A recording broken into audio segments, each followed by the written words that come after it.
Ya, bismillahirrahmanirrahim. Alhamdulillah rabbil alamin. Wassalatu wassalamu ala nabiyyina Muhammadin wa ala alihi wa sahbihi ajma'in.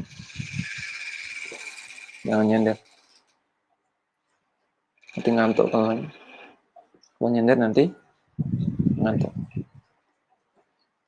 Boleh kita membaca kitab Al-Jadid fi syarhi kitab Tauhid yang ditulis oleh Syekh Muhammad bin Abdul Aziz Al-Qarawi rahimahullah taala. Masih membahas tentang bab mencela sesuatu yang mengandung zikir pada Allah Subhanahu wa taala atau Al-Qur'an atau penyebutan Rasulullah sallallahu alaihi wasallam. Termasuk dalam bab ini mencela Allah, mencela Al-Qur'an dan juga mencela Rasulullah sallallahu alaihi wasallam. Dalil yang kedua yang dibawakan oleh penulis adalah hadis An Ibnu Umar, dari Ibnu Umar, wa Muhammad ibn Ka'ab, dan Muhammad bin Ka'ab. Kalau Ibnu Umar sudah ma'ruf, sahabat yang mulia, putra dari Umar bin Khattab radhiyallahu ta'ala anhu. Sedangkan Muhammad bin Ka'ab Al-Qurdzi, seorang tabi'in.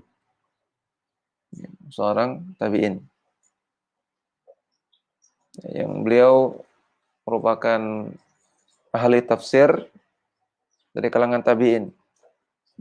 Berguru kepada Abu Hurairah, kemudian Muawiyah, Ibnu Abbas, dan yang lainnya.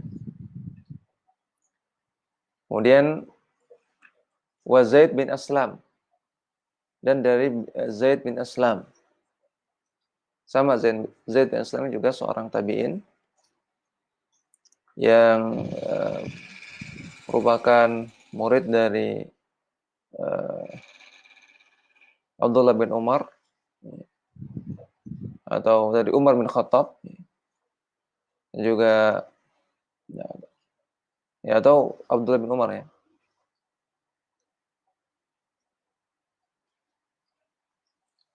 Anas bin Malik dan lainnya. Kemudian wa Qatadah. Qatadah juga tabi'in, Qatadah bin Di'amah As-Sadusi. Jadi diriwayatkan dari 4 orang. Siapa aja tadi? Abdullah bin Umar, terus Muhammad bin Ka'ab, terus Zaid bin Aslam, kemudian Qatadah. Yang satu sahabat, yang 3 tabi'in. Dakhala haditsu ba'dihim fi ba'din. Yang hadis mereka ini saling melengkapi satu sama lain. Jadi dari 4 jalan, dan sebetulnya beda-beda lafadznya namun saling melengkapi. Anhu qala rajulun fi ghazwati Tabuk. Bahwasanya ada seseorang ketika perang Tabuk, dia mengatakan, ma ra'ayna mithla qurra'ina haula'i, atau ma ra'ayna mithla qurra'ina. Tidak pernah kita melihat yang semisal para qurra' kita. Qurra ini jamak dari qari, atau di sini dijelaskan oleh syarih. Qurra, al-qurra jam'u qari'in. Ada di situ di bawah. Qurra jamak dari qari. Qari secara bahasa artinya orang yang membaca. Wahum man qara'u al-Qur'ana. Mereka adalah orang yang membaca Al-Qur'an. Wa arafu ma'anihi, dan memahami maknanya. Jadi qurra itu orang yang belajar Al-Qur'an, bukan sekedar orang yang baca. Kalau sekarang kalau ada istilah qari, nah pasti identiknya dengan orang yang baca. Qari Misyari Rashid, qari Hani Ar-Rifai, kemudian siapa lagi? Fahad Al-Kandari. Ini identik dengan orang yang baca Qur'annya bagus. Nah, sebetulnya istilah qari itu orang yang dia belajar Quran. Dia baca Quran dan dia paham tafsir, paham usul tafsir, paham usul fikih, paham hadis juga. Jadi dia paham makna dari Al-Quran. Ini qari. Maka qari ini kalau kita apa namanya? Maknai, ini mencakup orang-orang alim dan muta'alim. Orang yang ngajar dan belajar agama. Ngajar agama dan belajar agama. Namun wal muradu bihim huna Rasulullah sallallahu alaihi wasallam wa sahabatu radhiyallahu anhum. Yang dimaksud di sini adalah Rasulullah dan para sahabat. Karena Rasulullah dan para sahabat itu orang-orang yang baca Quran dan paham.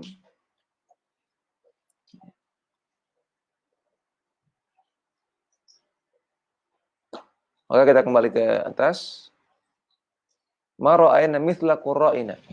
Tidaklah kami melihat orang-orang yang semisal para qurra' kami, yaitu Rasulullah dan para sahabat. Haulai arghaba butunan.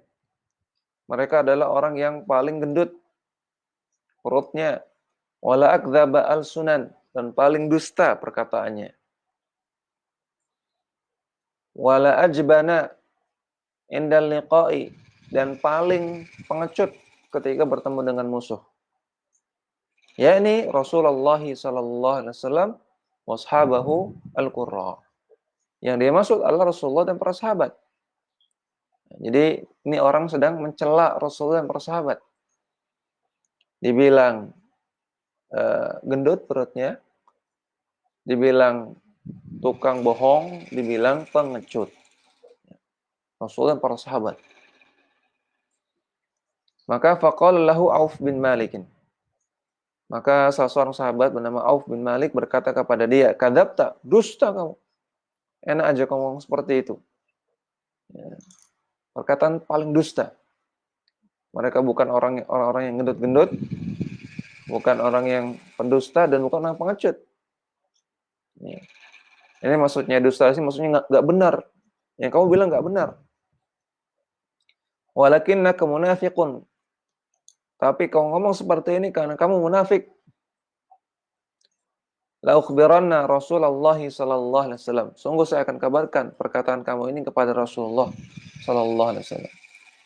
Fadhahaba Aufun ila Rasulillah sallallahu alaihi wasallam liyukhbirahu fawajada al-Qur'ana qad sabaq. Maka Auf bin Malik pun datang kepada Rasulullah untuk mengabarkan hal itu. Namun wahyu dari Allah Subhanahu wa taala sudah mendahuluinya. Nah, sebelum Auf bin Malik sampai kepada Rasulullah sudah tahu peristiwa tersebut dari siapa? Dari Allah Subhanahu wa taala. Faja'a dzalika ar-rajulu ila Rasulillah sallallahu alaihi wasallam. Maka datanglah orang yang ngomong tadi, orang munafik tadi, datanglah kepada Rasulullah sallallahu alaihi wasallam. Wa qad irtahala wa raqiba naqatahu. Ya, yang dia telah berjalan dan mengendarai ontanya. Jadi dari tempat dia ngobrol tadi ke tempat Rasulullah ada, dia naik onta. Faqala ya Rasulullah, maka dia mengatakan, wahai Rasulullah, innama kunna nakhudu wa natahaddatsu haditsar raqbi naqta'u bihi ana at-tariqi. Sesungguhnya tadi kami hanya hanya bercanda, hanya main-main. Kami hanya ngobrol dengan obrolan orang yang sedang dalam perjalanan. Ya biasa Rasulullah, kalau sedang perjalanan kan ngobrol, bercanda, main-main. Naqta'u bihi ana at-tariq. Kami ingin menghilangkan kepenatan dalam perjalanan. Maka dia beralasan, itu cuma bercanda Rasulullah, enggak serius. Maka qala Ibnu Umar, maka Ibnu Umar yang meriwayatkan hadis ini mengatakan, ka'anni anzuru ilaihi muta'alliqan binis'ati naqati Rasulillah sallallahu alaihi wasallam. Seakan-akan aku melihat dia muta'alliqan, nempel di nis'ah. Kita lihat di syarah. Nis'ah itu an-nis'atu hiyal hablu alladhi yashuddu bihi alladhi yashuddu bihi ar-rihalu. Ada di situ? Ada. Nis'ah artinya tali yang digunakan untuk mengikat hewan tunggangan. Wa qila huwa sayrun madfurun. Ada ulama yang mengatakan nis'ah itu tali kekang yang terbuat dari kulit sair tali kekang dari kulit yang madfur yang dikepang, diuntai supaya dia kuat itu di double, jangan doublenya diuntai. Ya ja'alu zimaman lil ba'ir, yang dijadikan sebagai zimam untuk pengendali ya, bagi onta. Jadi Rasulullah di atas onta, si orang ini itu nempel ke tali ontanya Rasulullah, memohon-mohon. Terbayang ya gimana keadaannya. Wa inal hijarata tankabu rijlaihi, dan batu-batu itu membuat dia tersandung-sandung. Jadi sambil Rasulullah jalan, sambil dia nunut di tali ontanya Rasulullah, dia kesandung-sandung batu. Wa huwa yaqul innama kunna nakhudu wa nal'ab. Sambil dia terus mengatakan, Rasulullah kami cuma bercanda, kami cuma main-main. Fa yaqulu lahu Rasulullah sallallahu alaihi wasallam, maka Rasulullah bersabda, Abillahi wa ayatihi wa rasulihi kuntum tastahzi'un. Ini ayat Quran. Ya, Rasulullah bersabda dengan membacakan ayat Quran. Apakah dengan Allah dan ayat-ayatnya dan juga dengan Rasulnya kalian tastahzi'un, kalian bercanda, mengolok-olok, main-main. Ya, itu surat At-Taubah ayat 65 yang kemarin kita baca. Ya. Jadi orang Saud mengatakan kami cuma main-main Rasulullah. Ya. Maka Rasul menjawab, ya iya kamu main-main. Kamu main-main, tapi kok main-mainnya pakai ayat Allah? Pakai menyebut Rasulullah, ayat Quran dimain-mainkan. Ya, itu nggak benar. Bahkan kelanjutan ayat gimana? La ta'tadhiru qad kafartum ba'da imanikum. Jangan kalian minta uzur, jangan kalian minta maaf. Kalian telah kufur setelah iman kalian. Kemudian ma yaltafitu ilaihi wa ma yaziduhu alaihi. Dan Rasulullah tidak nengok kepada dia. Ya, Rasulullah sambil di atas onta, sambil jalan, dia tempel di tali kekangnya Rasulullah, sambil kesandung-sandung, sambil terus mengatakan, kami cuma main-main Rasulullah, cuma bercanda. Maka Rasulullah cuma mengatakan, Abillahi wa ayatihi wa rasulihi kuntum tastahzi'un, sambil tidak nengok kepada orang tersebut. Ya. Ini menunjukkan Rasulullah bersikap tegas, bersikap keras, marah kepada orang tersebut. Ya. Asalnya sikap seperti ini bukan adab, ya kan? Ada orang ngomong kita nggak nengok ke dia, ini bukan adab. Tapi ini pelajaran buat orang tersebut. Rasulullah nggak nengok ke dia ketika ngomong kepada dia sebagai pelajaran. Bentuk tasyaddud, bentuk sikap keras pada dia. Supaya dia paham ini perbuatan serius, bukan main-main. Padahal Rasulullah SAW adalah orang yang akhlaknya mulia. Kana khuluquhul Quran. Semua akhlak Quran ada pada diri Rasulullah. Ya, namun ketika orang yang seperti ini berbuat kerusakan yang sangat fatal, menghina Rasulullah, menghina para sahabat, maka Rasulullah nggak mau nengok sama dia. Ya, maka hadis ini diriwayatkan oleh Ibnu Jarir ya, dan tafsirnya, kemudian juga Ibnu Abi Hatim dari Abdullah bin Umar, Syekh Muqbil dalam kitab beliau As-Sahih Al-Musnad mengatakan sanadnya hasan.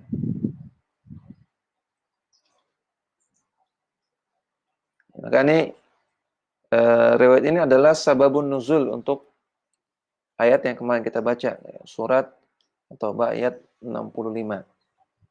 Ini sababun nuzulnya. Sebab turunnya ayat abillahi wa ayatihi wa rasulihi kuntum tastahzi'un adalah peristiwa ini.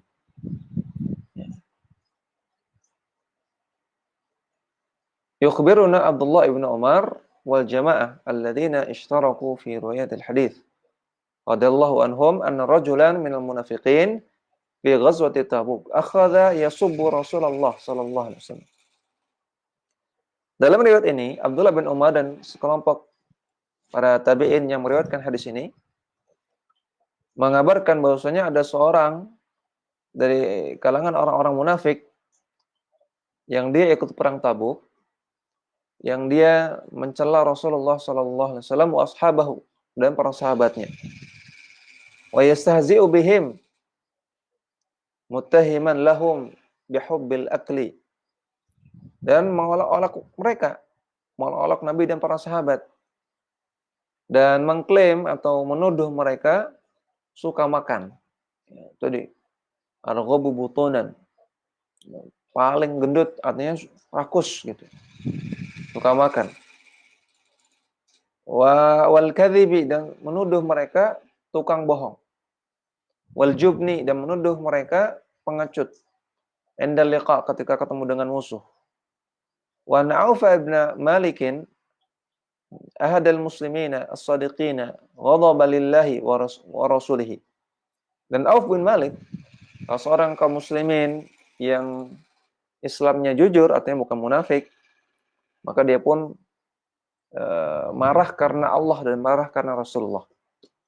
Dan ini marah yang terpuji, yaitu marah karena Allah, marah karena membela Allah, marah karena membela Rasulullah sallallahu alaihi wasallam.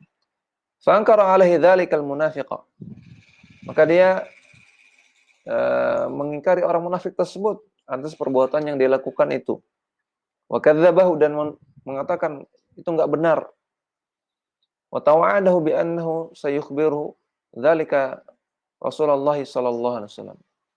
Dan Auf bin Malik mengancam akan mengabarkan hal itu kepada Rasulullah.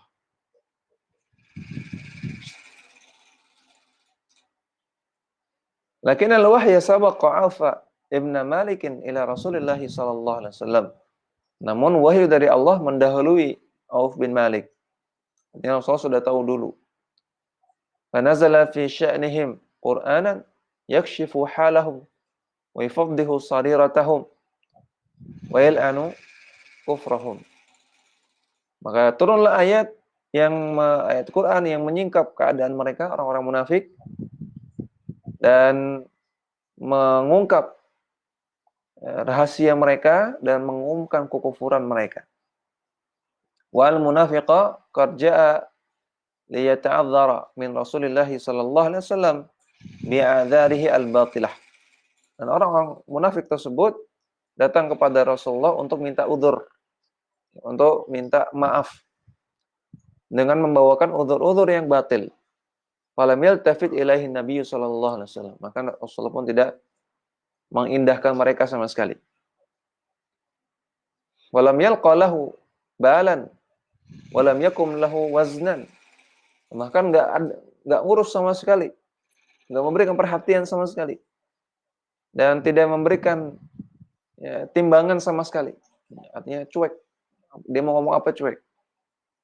Wa inna ma ajabahu bil ayatil lati nazalat fi sya'nihi wa amsalihi. Namun Rasulullah hanya menjawab dengan ayat yang turun untuk dia dan orang-orang semisal dia, orang-orang munafik tersebut. Faedah yang pertama, khatarul munafiqina 'alal Islam wa ahlihi. Bahaya orang munafik terhadap Islam dan juga terhadap orang-orang Islam, berbahaya. Ya. Mereka menampakkan keislaman, ya, ciri-cirinya seperti orang Islam, ya, bahkan dia terkadang seolah-olah ingin membela orang-orang Islam, namun sebetulnya mereka ingin menghancurkan Islam. Sebetulnya mereka benci kepada Allah. Sebetulnya mereka benci kepada Rasulullah sallallahu alaihi wasallam. Bahaya sekali. Kalau dibiarkan akan membuat orang-orang Islam benci kepada Rasulullah, benci kepada ajaran Islam. Ya, kalau orang munafik dibiarkan. Yang kedua, sabuddin min alamatin nifaq al-i'tiqadi. Mencela agama adalah salah satu tanda nifaq i'tiqadi. Ya, nifaq ada dua, apa saja? Nifaq ada dua, apa saja?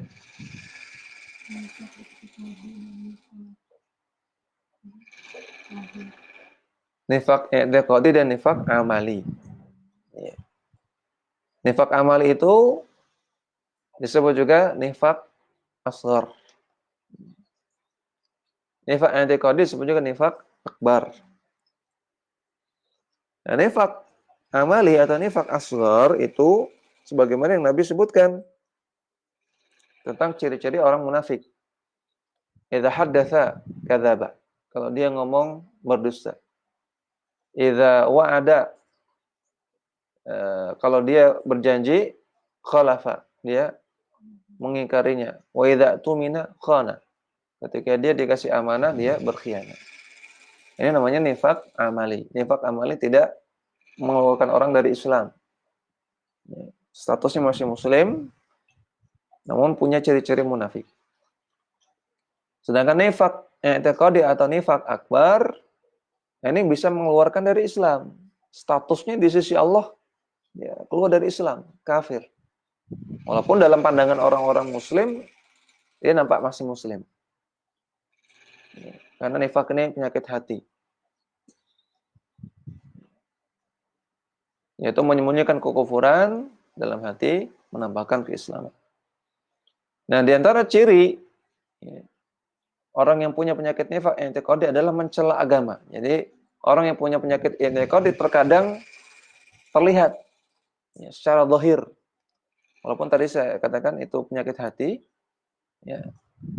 Biasanya orang munafik itu menampakkan keislaman, tapi terkadang terlihat cirinya. Di antaranya apa? Mencela agama, mencela Islam, mencela ajaran Islam. Yang ketiga, bughdul muslimin wa tanaqqusuhum kufrun. Benci kepada orang Islam dan mencela orang Islam, maka ini kekufuran. Maksudnya orang Islam secara umum. Bukan satu dua orang Islam. Misalnya mengatakan,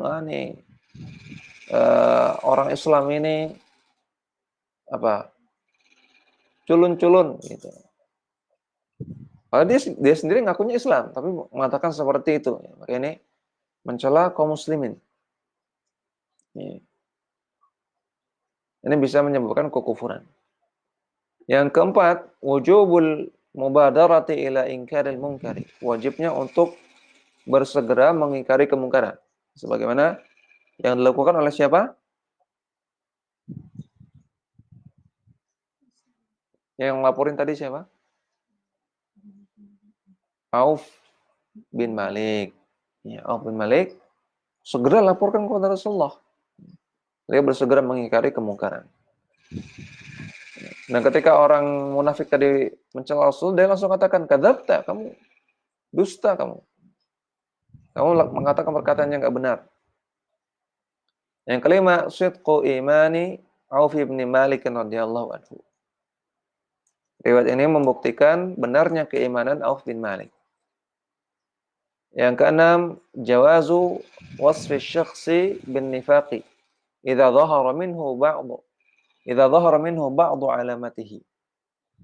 Bolehnya mensifati seseorang, perhatikan. Bolehnya mensifati seseorang dengan penyakit nifaq. Bolehnya mengatakan orang itu munafik, seseorang itu munafik, memvonis munafik. Kalau terlihat sebagian ciri-cirinya. Sebagian cirinya tadi mencela agama, mencela Rasulullah, mencela sahabat, mencela Allah Subhanahu wa taala. Ya. Dan ini juga riwayat ini menunjukkan enggak boleh mencela sahabat. Karena yang dicela bukan hanya Rasulullah tapi juga para sahabat. Ya, mencela sahabat Nabi enggak boleh. Dan mencela sahabat Nabi adalah ciri kemunafikan, ciri nifak. Ya, maka orang-orang Syiah itu jelas orang-orang munafikin. Minimalnya mereka orang munafik. Karena mereka mencela para sahabat Nabi. Yang ketujuh, itsbatu mu'jizatin lin Nabi sallallahu alaihi wasallam haitsu nazala alaihi al-wahyu bidzalika qabla maji'i Aufin ibn Malik. Penetapan adanya mukjizat bagi Nabi sallallahu alaihi wasallam menguatkan bahwasanya beliau adalah nabi beneran. Karena beliau punya mukjizat. Karena turun wahyu sebelum Auf bin Malik datang.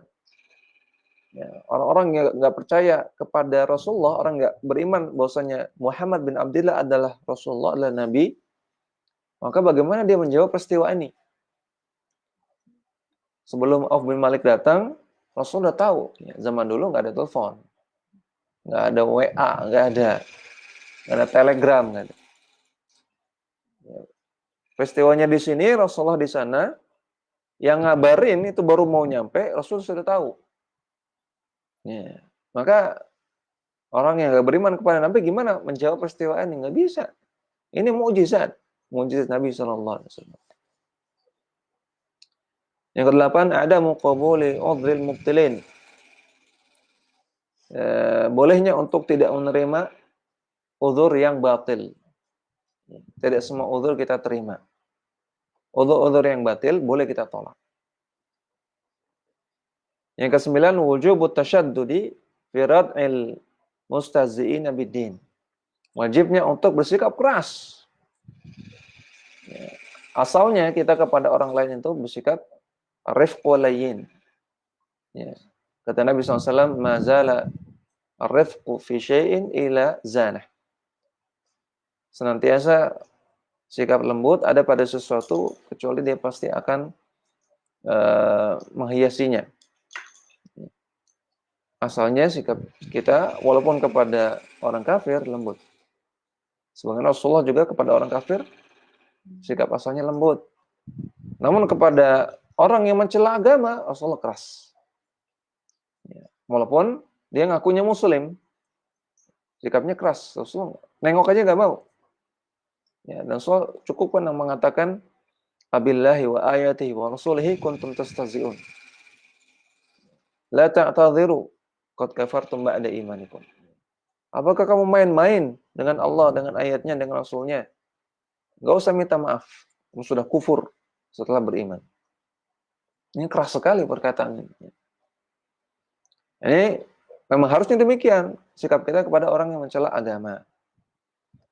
Untuk menakut-nakuti, untuk mengancam orang-orang yang suka mempermainkan agama. Dan kemarin kita sudah sebutkan bahwasanya yang dinukil dari Syekhul Islam Ibnu Taimiyah, dia katakan pendapat jumhur ulama, bahwasanya orang yang mencela agama, mencela Allah, mencela Rasulullah, mencela ajaran Islam, maka dia dihukum mati. Dihukum mati.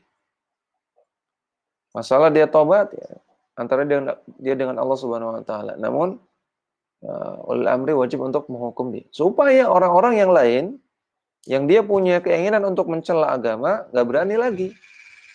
Dia takut.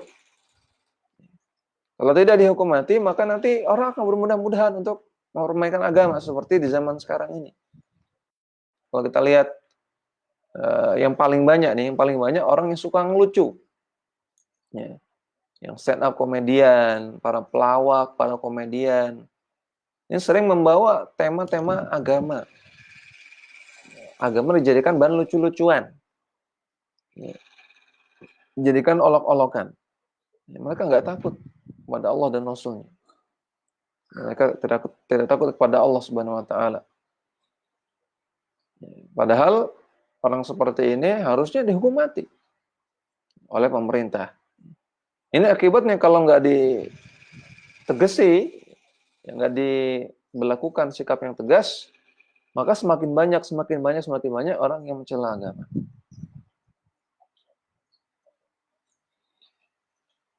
Ya, munasabatul hadis lil bab, kaitan hadisnya dengan judul bab, haitsu dalal haditsu al-mutadamminu al-ayata ala kufri man istahza'a billahi wa kitabihi aw rasulihi. Hadis ini yang mengandung ayat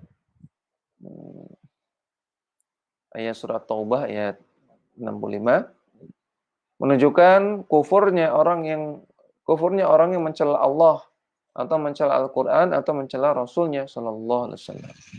Maka dia statusnya kufur, statusnya kafir.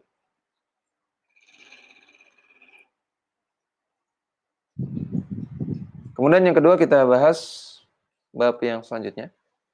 Bab qaul Allah Ta'ala, bab firman Allah Ta'ala, yaitu surat Fussilat ayat 50. Allah Subhanahu wa taala berfirman, "La'in adzaqnahu rahmatan minna min ba'di dharra'a massathu."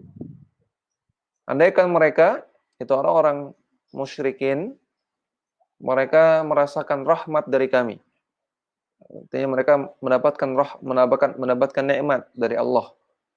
Setelah sebelumnya dia mimba di dharra massathu.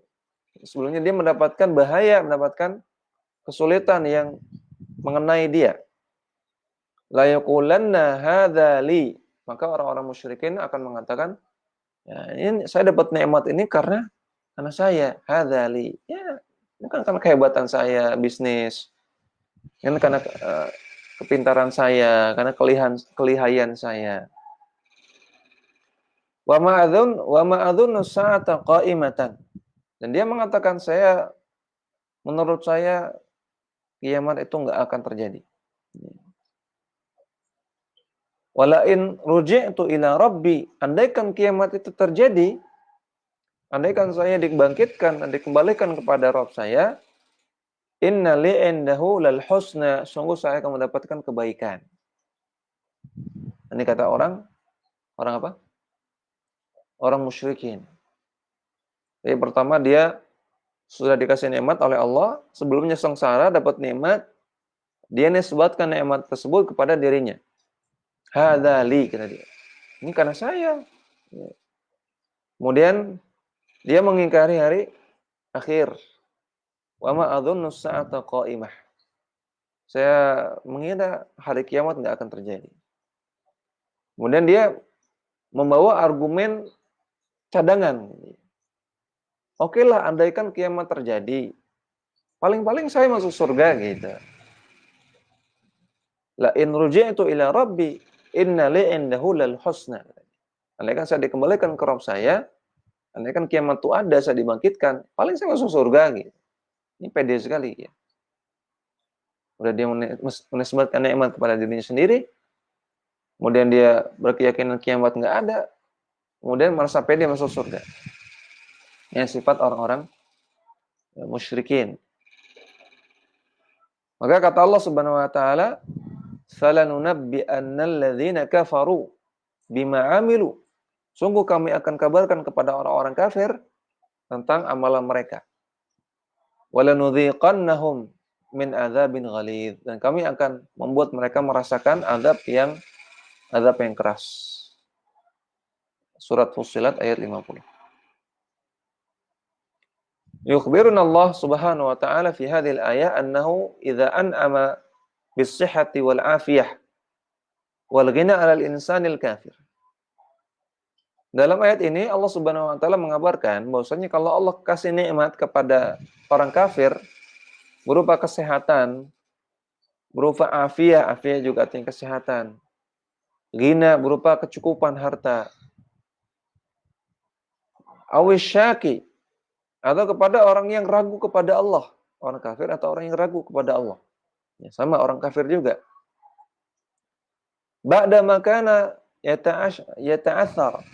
Ba'da makana yata'atharu fil maradi wal faqri. Setelah sebelumnya dia merasakan sakit, merasakan kefakiran. Maka la yashkurallaha. Maka mereka pun tidak bersyukur kepada Allah. Ala tilkan ni'ami, terhadap nikmat-nikmat tersebut. zaiman annahu mustahiqun laha 'ala Allah. Dengan mengklaim menyangka bahwasanya memang mereka layak mendapatkan itu. Jadi mereka merasa itu karena mereka. Thumma bayyana subhanahu wa ta'ala anna sababa dzalika huwa syakkuhu bi qiyamis sa'ah. Kemudian Allah sebutkan sebabnya. Kenapa mereka seperti itu? Yaitu karena mereka ragu terhadap hari kiamat. Wa ma ba'daha, dan juga ragu terhadap kejadian-kejadian setelah hari kiamat. Mereka tidak iman kepada hari akhir. Minal ba'thi wan nusyur, di antaranya hari kebangkitan. Wa annahu tamadi ila akthar min dhalik. Ila akthar min dhalika fi jahlihi wa hamaqatihi wa da'a annahu sayajidu rizqa al-husna. Dan dia ngeyel, ya, menambahkan rasa sombongnya tersebut dengan sifat-sifat ngeyel yang lain. Akthar min dzalika, bertambah terus. Bertambah dalam kejahilannya dan hamaqatih, kedunguannya. Dan mereka mengklaim bahwasanya mereka akan mendapatkan rezeki yang baik indallah, di sisi Allah, yaumal qiyamah, di hari kiamat. In huwa bu'itha wa nusyira thumma yatawa'aduhu Allah subhanahu wa ta'ala bi annahu sawfa yusi a'malahu. Ketika dia dibangkitkan dan dihidupkan. Ketika dibangkitkan dengan dihidupkan, dia mengira dia akan mendapatkan ar-rizqal husna. Mendapatkan rezeki yang baik, artinya mendapatkan surga. Kemudian Allah ancam mereka bahwasanya mereka akan sawfa yusi a'malahu, Allah akan menghitung amal-amalan mereka, wa yukhbiruhu biha yaumal qiyamah, dan akan mengabarkan amal-amal mereka di hari kiamat. Tsumma yujazihi 'alaiha bil 'adzabis syadid, kemudian akan mengganjar mereka dengan azab yang pedih. Faedah yang pertama, annal khaira wasyarra muqaddarun minallahi ta'ala. Kebaikan dan keburukan itu semuanya merupakan takdir Allah Subhanahu wa taala. Yang kedua, wujubu syukrin ni'ami, wajib untuk mensyukuri nikmat. Yang ketiga, thubutu qiyamis sa'ah, penetapan bahwasanya pasti akan terjadi hari kiamat. Yang keempat, asyakku fil qiyamah kufrun biha, meragukan adanya hari kiamat ini merupakan kekufuran. Nggak boleh ragu adanya hari kiamat. Yang kelima, al-imanu billah la yughni 'anil iman bil ba'thi. Nggak cukup orang itu beriman kepada Allah saja, namun harus juga beriman kepada hari akhir. Yang keenam, itsbatul jaza wal hisab, menetapkan adanya ganjaran dan adanya hari hisab. Ya, demikian yang bisa kita sampaikan, mudah-mudahan bermanfaat. Sallallahu alaihi Muhammadin wa alihi wasallam.